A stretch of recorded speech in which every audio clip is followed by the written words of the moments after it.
ठीक है ये बच्ची। थैंक यू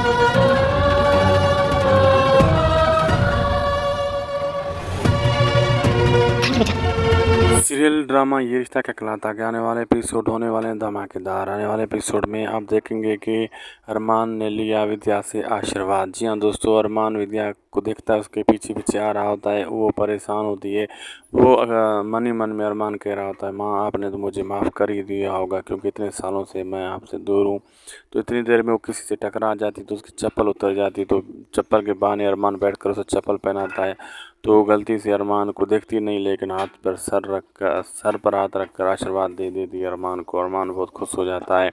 तो दूसरी तरफ जो होती है मायरा, वो जो है कंपटीशन जीत जाती है, लेकिन उसके बाद वो सीधा अरमान के पास चली जाती है, अपने पापा के पास, अभीरा के पास वो नहीं जाती।